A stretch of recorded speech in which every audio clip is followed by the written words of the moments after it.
Hello, everybody. Happy Monday. Welcome to an episode of Learn with Lo. I'm super excited to connect with you guys here after the weekend. I loved all of your guys' feedback and questions. I think I blew some people's minds last week when I started talking about this cortisol-induced weight loss resistance pattern and how I am being that bold person out there that's talking about how in that resistance pattern, your dieting is really a dead end.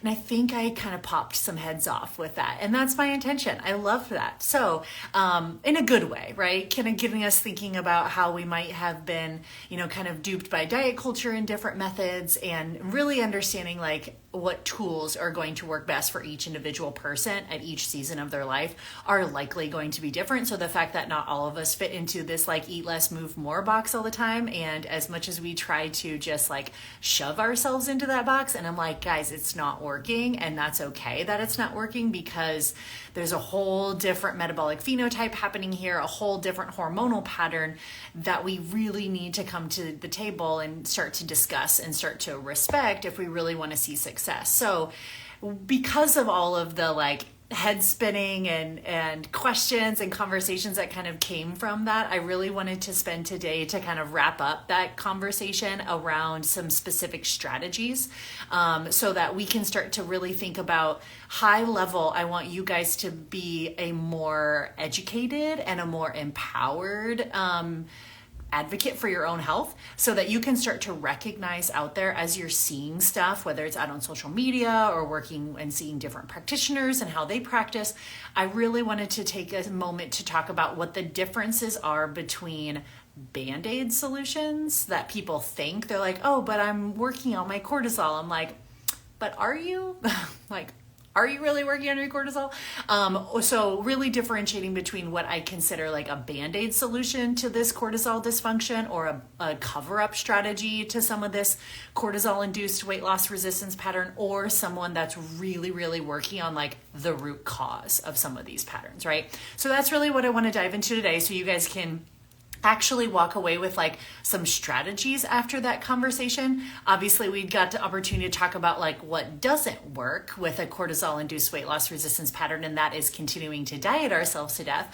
But let's talk about like what does work, right? So just to set the tone for anybody that, like I said, hasn't caught the last couple of weeks of us talking about this, we've really been outlining the Achilles heel of the entire hormone hierarchy, and that is cortisol. And the reason why I call it the Achilles heel of the hormone hierarchy is because it does make up the foundation, and anything downstream always usually goes back to needing in some way, shape, or form to respect or support the role that cortisol plays in total body health, right? Cortisol is going to be the main stress hormone released from your adrenal glands. It's going to communicate stress, specifically internal stress, to the hypothalamus of the brain, right? That's why it's such a big deal, is because this cortisol is literally sending internal signals of stress to your brain. And seeing that the hypothalamus controls literally every other hormonal input in the body, if it's getting signals from the hypothalamus or to the hypothalamus, then the hypothalamus is going to tell every other signal in the entire body that there is stress present, right? So that's why I call cortisol the Achilles heel. That's why it's such a big domino effect. And I think that that's exactly why when individuals are struggling with cortisol dysfunction, you can kind of spot it a mile away because they're dealing with a whole host of a variety of different symptoms, kind of like mystery symptoms that their doctors get told your labs are all normal, everything looks great, right? But they're feeling, the difficulty falling asleep, staying asleep. They're having anxiety, irritability, overwhelm, exhaustion, even after getting enough sleep, joint pain. They're experiencing low libido. They're experiencing chronic GI issues or gut health issues. They're experiencing sugar salt cravings, right? Or kind of the biggest one that gets people running to their doctor is usually different body composition changes, right? Weight gain or midsection changes, things like that, right? So the longer that we kind of go let this cortisol dysregulation go, the more of those dominoes up that hormone hierarchy start to fall, right?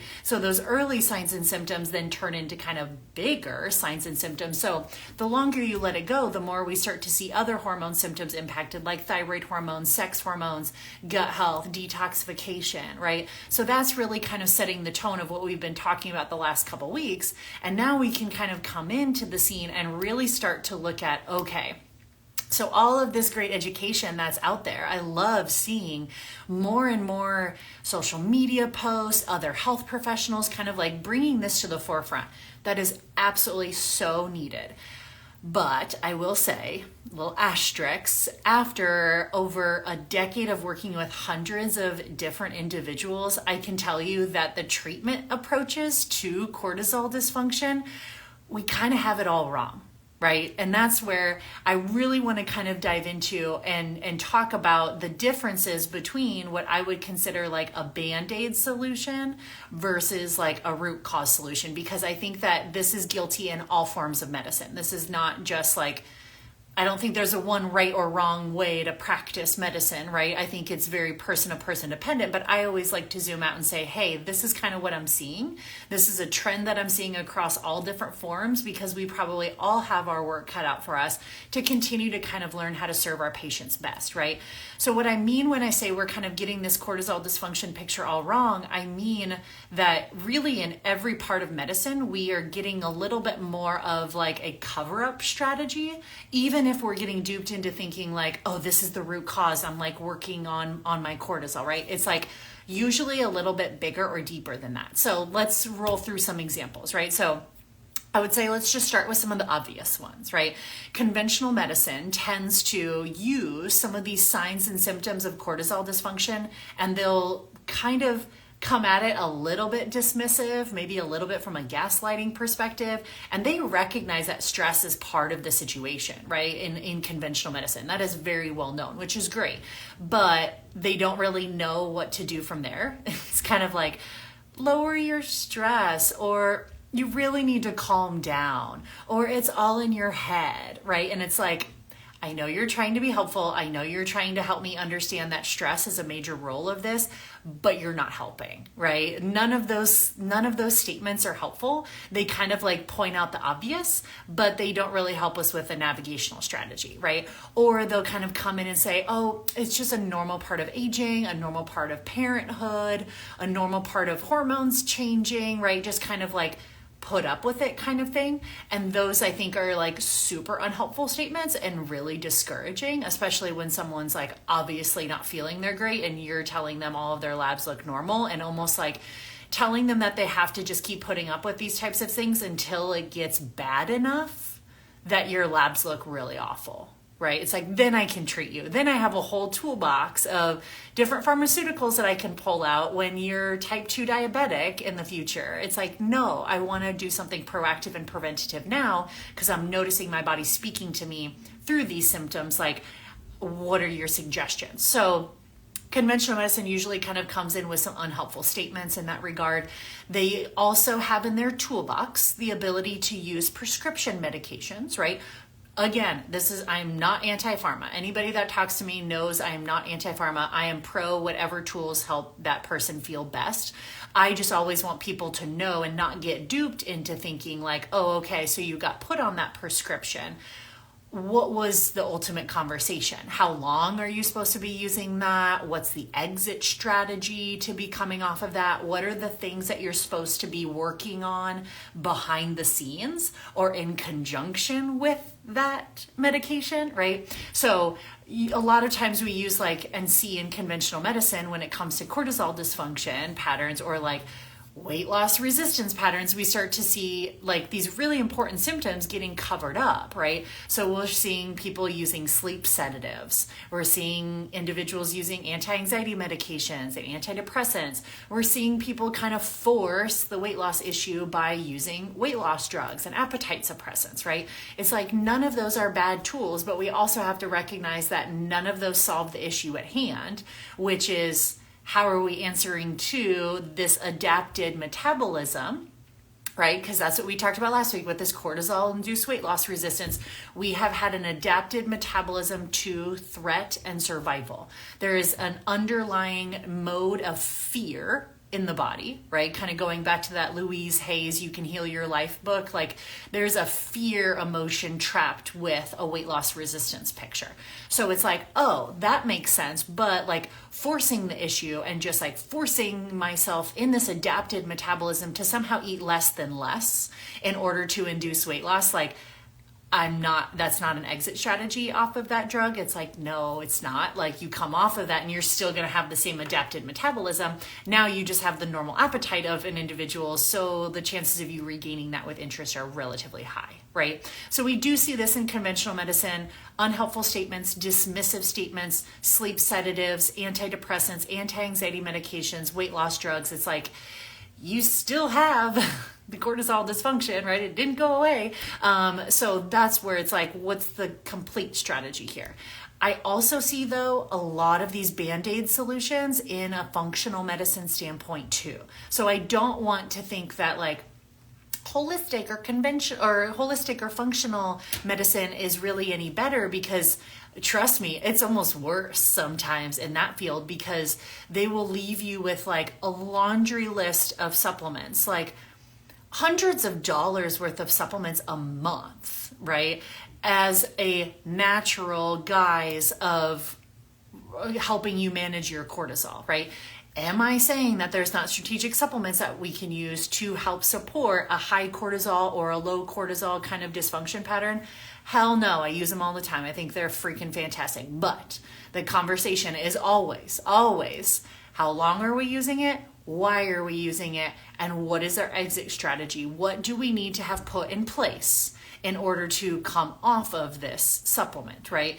Ultimately, the supplements are not doing anything. They're not holding you up, right? They are like your bridge to give you some time to make some changes, right? That's really what those are for.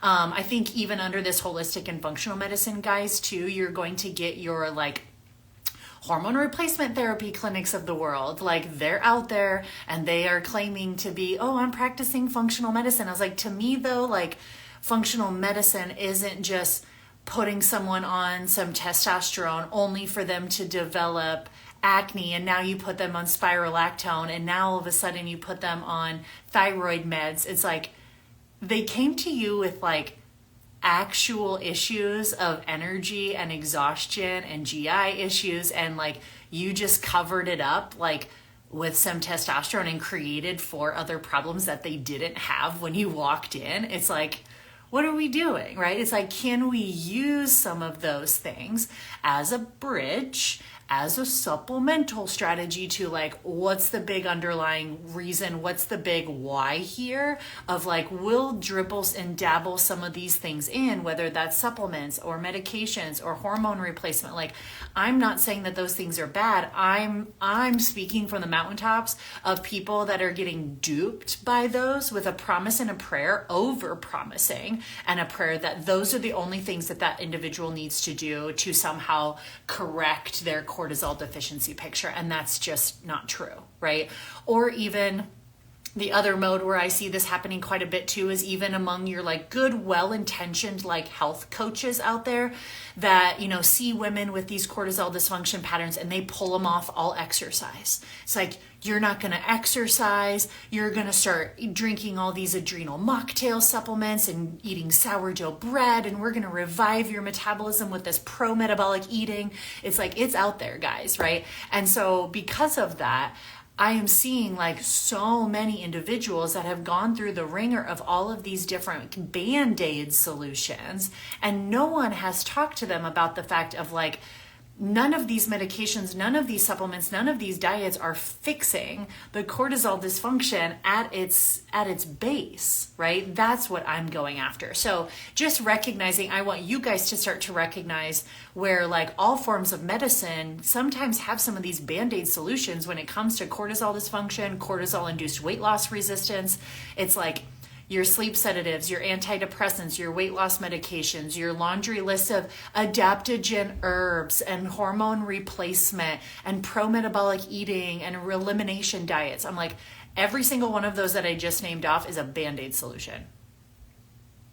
It is what it is, right? It should be there as a bridge for us to take some time that's needed to make some of the changes at the root cause of a lot of these issues. And that's really what I want to dive into with you guys so that you can start to recognize this even for yourself and not get duped by those cover-up strategies. Or if you are using some of those bridge solutions, you're starting to think differently and you're like, oh, that's me. I'm relying on these supplements. I'm relying on these medications. I'm relying on these bridge supplements, and I'm not really feeling better, or I'm not feeling my best. And that was promised to me as like a fix-all. And it's like, what should I be doing behind the scenes while I have some of these tools coming into play? So just know that it's not just one form of medicine. It's not just conventional medicine. It's not just prescription medications, functional, holistic health coaches, all of them. I've seen it before too. I see clients coming from individuals like that, and I'm like, oh no, like they just put you on a laundry list of supplements. Like, did they talk to you about any of these things? And they're like, no. I'm like, okay, that's a problem, right? We just threw some supplements at the picture and just kind of walked away. So the ultimate question, and I made a reel about this a week or so ago, but the ultimate question of why people are still stuck in a cortisol dysfunction pattern, despite all of these different supplements and protocols and all of this, is because we're asking the wrong question, right? The question is not, oh, I have these signs and symptoms of cortisol dysfunction. I have this anxiety, these sleep issues, this weight gain, these cravings, this exhaustion, these GI issues. It's like, what should I use? What should I take for that? It's not the right question, right? That question gets you Band-Aid solutions. It's a poor question, so it's going to kind of get you poor solutions. The real question that we should be asking when we're struggling with these types of symptoms is, what patterns, what habits of my life have created my anxiety? What patterns or beliefs in my life have created my exhaustion? What am I doing on a routine basis that's contributing to my GI issues, right? That's the right question. I'm like, oh, yes, now we're getting somewhere. Now we're peeling back the layers of the onion. Can we use some bridge solutions while we're working on uncovering those things? Hell yes, right? All about it, right? So do let me pause and clarify that even though the question is not, what should I use or what should I take for that? And the question is, what habits, what beliefs, what patterns are in my life that have created these symptoms? Don't let this be, oh, Lauryn's anti-pharma. I'm like, no, I've said it time and time again. I love all of these solutions. It's just one of those opportunities for me to pause and allow you to hear me pose a different way of looking at medicine that I tell you right now, like no one else is doing this, right? I don't even have a title for what I do. I don't even know what to call what I do, but I can tell you that like no one else is doing this. And this is me shouting from the rooftops after seeing hundreds of people being burned or duped by other models that have not worked for them, right? I'm like, there's a different way, right? We don't have to just rely on these cover-up strategies. We don't have to just not have an exit strategy. We can actually ask, like, what is the root cause here, right? So we've created an understanding kind of in our culture that it's always about like chasing and relying on something outside of ourselves, something external to us that we're depending on for healing. Another doctor, another diet, another supplement, and it's totally fine to use these, things, but all of them are a Band-Aid solution unless you are also working on the internal.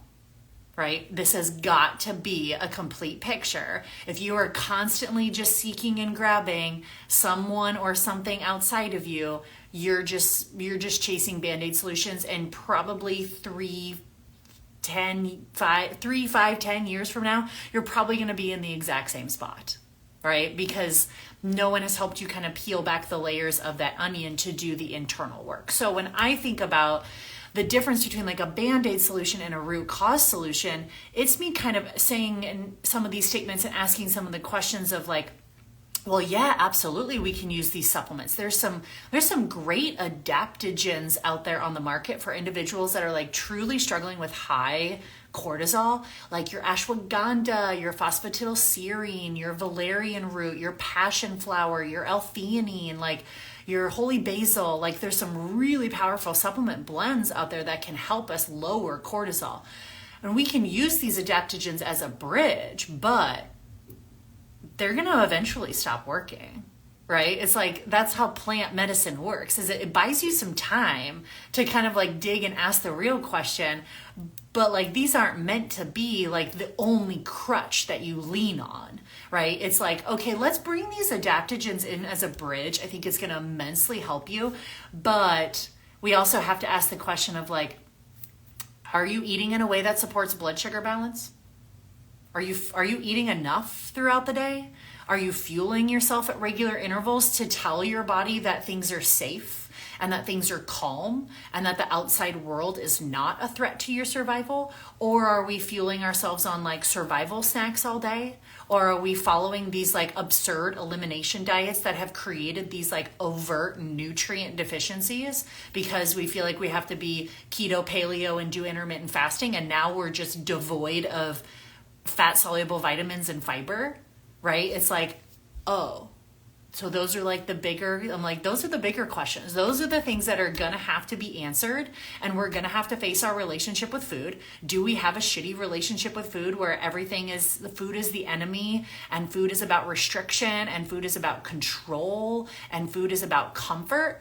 It's like, then we probably are going to need to dig into those. And some of these adaptogens or some of these supplements can be a bridge for us to dig into that, but they're not the work. Like the work is really digging into, when am I eating? How am I eating? How am I nourishing my body? What is my relationship with food? Am I getting enough nutrients, like the macros, like proteins, fats, and fibers for my body and for my hormonal building blocks? Am I getting enough micronutrients like vitamins and minerals in my diet? Like what's coming into the system to elicit feelings of safety, right? Hugely important, right? Which is not dieting, right? It's like, that's going to send more signals of threat because we're counting and we're restricting and we have a ceiling and we feel like I can't eat this and I can't eat that and that's not allowed. And it's like, that's creating like, nope, bad news bears. Like that's probably going to actually increase your cortisol even more,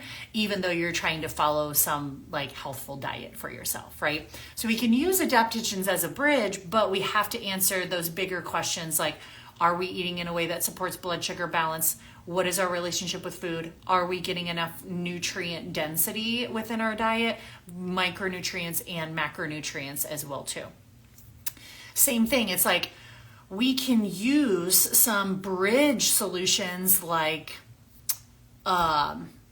let's just throw a spade. We can use some bridge solutions like a weight loss drug, right? But it's like, are we asking the question of like, why is my metabolism adapted so low in the first place that I have to use an appetite suppressant to see weight loss? It's like, that's an interesting question. We could maybe use some of these weight loss medications as a bridge. Cool, fine. But now we need to answer the question of like, how or if I'm ever going to get off of these is going to depend on the state of my metabolism. Can I build and restore that metabolism back up? So we need to ask the questions of like, what's my gut health doing? What is my digestive capacity like? Am I even breaking down my food properly? Am I even absorbing the nutrients that I am taking in? Am I chronically constipated? Probably a sign that my whole metabolism is slow if I'm chronically constipated and bloated, right? Maybe we need to look at like toxin burden. What is like weighing your body down, right? Do we have some sluggish liver? Do we have a congested liver? Do we have some toxin burden coming into the system? Like those are real things. I'm like, if we're not answering some of those questions, like, yeah, that's probably going to be an adapted metabolism forever. And you're going to feel like, oh, I'm handcuffed to these like appetite suppressants in order to see any weight loss. And the second that I try to come off of them, I gain weight with interest. I'm like, yep, that's telling you that you're not getting at the root cause solution and that you're just band-aiding it and hoping for the best without really an exit strategy in mind, right? Let's loop those types of things in as a bridge, but then let's also do the work behind the scenes, right? Another example I'll give you, we can use anti-anxiety medications as a bridge. Totally fine. I'm not anti that at all.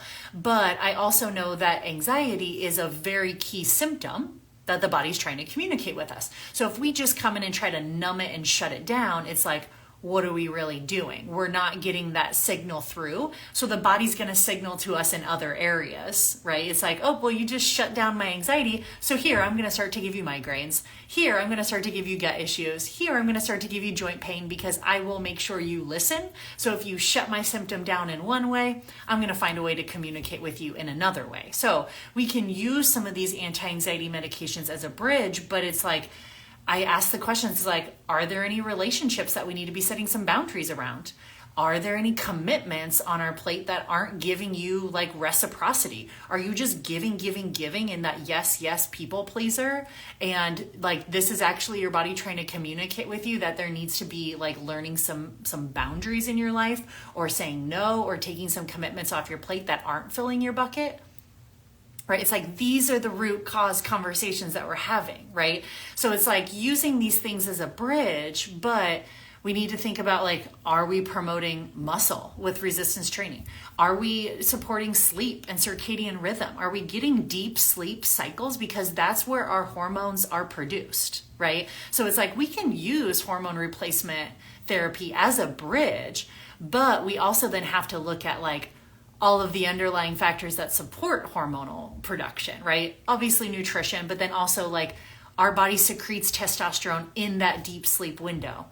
Are we even getting that deep sleep window? Are we having trouble falling asleep, staying asleep? Do we have blue lights in front of our screen until all hours of the day? Are we never seeing the light of day or sunshine in normal waking hours, right? It's like, we have to zoom out and look at some of these bigger things, even though it's sexy to kind of get into the weeds and do these functional tests and throw some supplements at it and give me some hormone replacement and throw me on some medication. And it's like, that's us giving you an opportunity to actually ask the real question of like, what habits, what patterns, what belief systems have caused these symptoms or are exacerbating these symptoms, creating this cortisol dysfunction, creating this cortisol-induced weight loss resistance picture, right?